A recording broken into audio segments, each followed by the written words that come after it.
Hey, this is Mr. Janes. In this video, we'll be reviewing slope and slope-intercept form, starting with 4 ways to find slope. Now, when you hear there are 4 ways to find slope, you might think that there's a lot to memorize, but actually there's not, because all 4 ways really mean the same thing. All slope really means is it's the change in some number, we call y, divided by or over the change in some number we call x.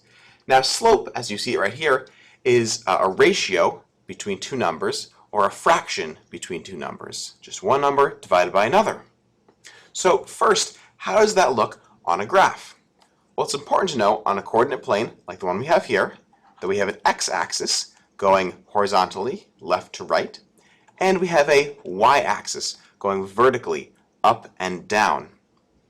So to find slope on here, we would just pick 2 points. For example, this point here and this point here. And then we would determine the change in the y direction. Remember, y is up and down. So that looks like it's 1, 2. We're going up 2. And the change in the x direction. 1, 2, 3, 4. We're going 4 in the x direction. Some people call that the rise because we're going up in the y direction, and the run because we're going to the side. We're running to the side in the x direction. So sometimes people call this rise over run. Again, the rise is the y direction, that's the vertical, and the run is the horizontal. And that means the same thing as change in y over change in x. Either way you think about it, we've got 2 for the top number, the change in y, the rise, or 4 for the bottom number, the change in x or the run. Now the fraction 2 over 4 simplifies to 1/2. And you might wonder to yourself, did it matter which 2 points I use? And the fact is, it doesn't. For example, if I used this point here and this point here, then my change in y, or my rise, would be 1. My change in x, in the x direction, or my run, would be 2. And my slope would be 1 over 2. The same exact slope I got the other way. So it doesn't matter which 2 points you pick on any linear equation. Let's take a look at slope in a little bit of a different context. Here it says it costs $12 for every 6-pack of soda. Now, that doesn't look like it has any sort of slope, but actually it does. If you think about how much one soda costs, well, if it's $12 for 6 sodas, we'd have to do 12 divided by 6 to figure out that each soda is worth $2. Now, if you noticed, we just made a fraction, 12 over 6. That right there is a kind of ratio or a slope. So another way we can see slope is as a rate of change, or in this case, as a cost, how much one individual thing costs. Now you also may need to find the slope between 2 points, such as between 1, 2 and -3, 10. Now you might remember that one way to do that is with the slope formula. Now I don't really like using the slope formula because it involves memorizing things, but I'll do it once in case you like to use it. Remember, the slope formula is y2 minus y1 over x2 minus x1. And to use it, you've got to label your points. We've got our x1, our y1, our x2, and our y2. Substituting those into my slope formula, I obtain, we got 10 minus y1, which is 2, over x2 is -3, minus x1, which is 1. 10 minus 2 is 8. -3 minus 1 is -4. And 8 divided by 4 is 2. And a positive divided by negative is a negative. So our slope there is -2. Now I prefer a little bit of a different method because I don't like memorizing formulas. Instead, I just remember what we learned in the beginning, that slope is change in y over change in x. So we ask ourselves, how much do the y values change? Well, how far is it from 2 to 10? Well, we're increasing by 8. So my change in y is 8. My change in x, well, how far is it? How much am I increasing from 1 to -3? Actually, I'm going down, I'm decreasing.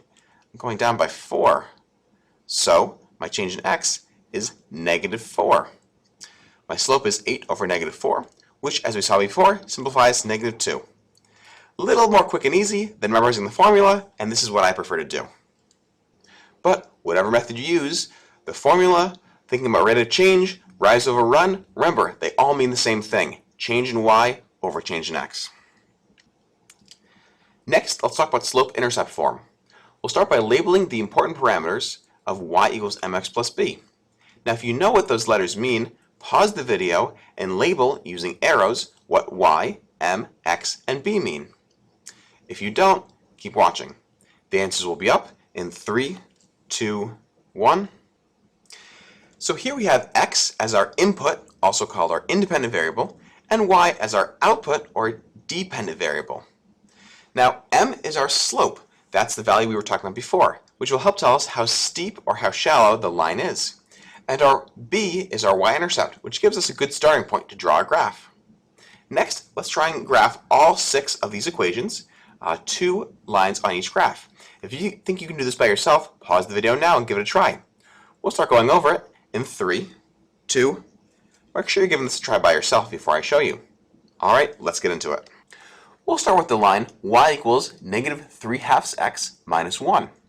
We know that that negative 1 is our y-intercept. So we'll go ahead and plot a point right there on the y-axis at negative 1. Next, we'll use the slope, negative 3 over 2, to locate other points.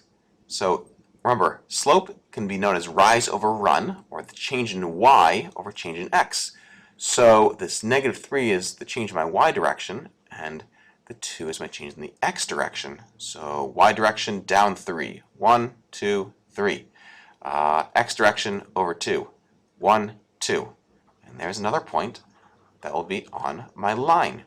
I can continue the pattern in the other direction as well, and then grab a ruler or other straight edge to draw my line. Next, let's take a look at y equals 2/3 x. Now normally we start with the y-intercept, but wait a second, there's no y-intercept here. It looks like it's not given to us. When there's no y-intercept there, we can assume that it's 0, because I could write this as y equals 2/3 x plus 0, and that wouldn't change the value of this at all. Remember, adding 0 to something doesn't change how much it is. It doesn't change the value. So my y-intercept will be 0. Then I can use the slope of up 2 over 3 to locate other points. I can use the pattern in the other direction too. Then grab a straight edge and draw my line. Don't forget to add arrows to your lines to show that they continue on off the graph. Next, let's take a look at y equals 3x minus 1. So we've got the y-intercept of negative 1 and the slope of 3. But it's not a fraction, so how do I know what my rise and my run is, or my change in y or my change in x? How do I know? Well, remember, 3 can be written as 3 over 1, because 3 divided by 1 is still 3. It does not change the value of my equation. So I can go up 3, rise 3, in the y direction, and go over 1, or run 1 in the x direction, and then use a straight edge to draw my line. I bet you can do this next one on your own. Pause the video now and give it a try. The answers will be coming up in 3, 2, 1, and there it is. Next, let's look at y equals 2. So this equation is a little different than we had before, and I'm not sure whether this 2 stands for the slope or the y-intercept. Well, let's think. If it was the slope is always being multiplied by the variable x. We could say it's the coefficient of x. Whereas the y-intercept, b, is always by itself. It's not being multiplied by x. And when you look at this equation here, y equals 2, there's no x to be found, which must mean that this 2 is our y-intercept. Another way to think about this equation is as y equals 0 over 1x plus 2. We've got our 2 here as the y-intercept like we just said, but what's it with the 0 over 1x? Well, if you think about it, 0 over 1 is just 0, and 0 times x is just 0. So you could take this whole part out of the equation and just have y equals 2. So these two are actually equivalent equations. But seeing it as 0 over 1x helps us notice that while we should start at 2 for a y-intercept, our slope doesn't move up or down at all. Right? The rise is 0, but the run is 1. And so we end up getting this horizontal line right here. So y equals 2 is just a horizontal line. Notice how y equals 2 passes through 2 on the y-axis. On the other hand, x equals negative 1, well, how would I draw that? Let's start by going to one place where I know x equals -1. -1 on the x-axis.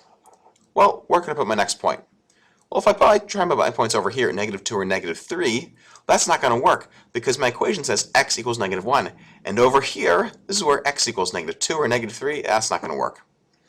Well, what if I move up here?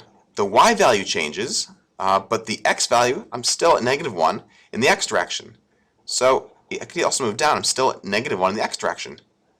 So actually, x equals -1 is a vertical line passing through -1 at the x-axis. And there we are. Now that we've done a little bit with slope and slope-intercept form, let's just make a few conjectures, a few generalizations about slope. These will help us check our work whenever we draw graphs or answer questions about slope. So first, what tells us the steepness of the slope? Here I've got a graphing utility that has y equals mx plus b into it, and here is a line. Let me make this a little bold for us. Here's our line y equals mx plus b. What do you think happens when I make m, the slope, larger? Let's see. When m gets larger, the graph gets steeper. Okay, when m is larger, the graph is steeper. What if I make m more negative? Well, the graph is also steeper the farther negative I go. So the farther away I get from 0, so more positive, or more negative, I guess larger numbers in general, farther from 0, the steeper my slope is. Let's write that down. So what tells us the steepness of the slope? Well, that m letter of our equation does, the slope. Okay, and it's not just m, we would say it's how far m is from 0, how, I guess you could say, large m is. And so we're going to put absolute value symbols around it, and that means that we're looking at the slope and only looking at it in terms of positive. So if m is large, then we're going to have a steep slope. However, if that slope is small, it's close to 0, maybe it's a fraction, we're going to have a more shallow slope. So if m is small, we're going to have a less steep slope, just like that. Now, what tells us if the slope is increasing or decreasing? Let's go back to our graph for that one. Let's see, right now in this graph, I've got an increasing graph, and my slope is, well, it's a positive number, right? It's increasing. But the second that I go to negative, over here, looks like my graph is decreasing. So if m is positive, that means that I've got an increasing slope. And if m is negative, that slope is negative, then I've got a decreasing slope. That line is going down from left to right. What about a horizontal line? What does it look like? What is its slope? Well, let's go back to our graph one more last time. Now, if I try and make a horizontal line, I get a slope of, let's see, 0. The slope here is 0. Another way we can tell if the slope here is 0 is because if I try and pick 2 points, say here and here, my run from one to the next will be, let's see, 3. But my rise, well, I don't have any rise, so that'll be 0. So my slope, rise over run, is 0 over 3, or just 0. So a horizontal line, the slope is 0. And the way to write a horizontal line, like we saw before, is y equals some number. So in this case, this line can be written with y equals 1. Let's jot that down in our notes. So a horizontal line looks like this. It's got a slope of 0, and the graph will always have the equation y equals some number. Back to our graph for one last time. I can try and make a vertical line with this, with y equals mx plus b, but I'm going to have a difficult time. If I try and make my slope steeper, I can keep going, but it can only get so steep. It's not truly straight up and down. For that, I'm going to have to graph a completely different line, like this. X equals 2. Now, I'll make that one blue. Now I've got this vertical line right here. What kind of slope does that line have? Well, again, we could take 2 points, say this one right here and this one right here. Our rise is 3, and we have no run, so our run is 0. So that means that my rise is 3, my run is 0. 3 divided by 0, I can't divide by 0. which means when we divide by 0, we call that undefined. Divided by 0 is undefined in mathematics. So we say the slope of this line is undefined. Okay? And again, the equation of this line right over here is x equals 2. So x equals something will always give us a vertical line with an undefined slope. So a vertical line, again, remember straight up and down. The slope m is undefined, and the equation is always going to take the form x equals something, right? Could be like before we saw x equals 2, or it could be something else. But in any case, it's always going to be that vertical, straight up and down line. Alright, in this video, so far we've talked about some slope, but we haven't really talked about parallel and perpendicular lines. But go down to the bottom, and we'll get to that just next.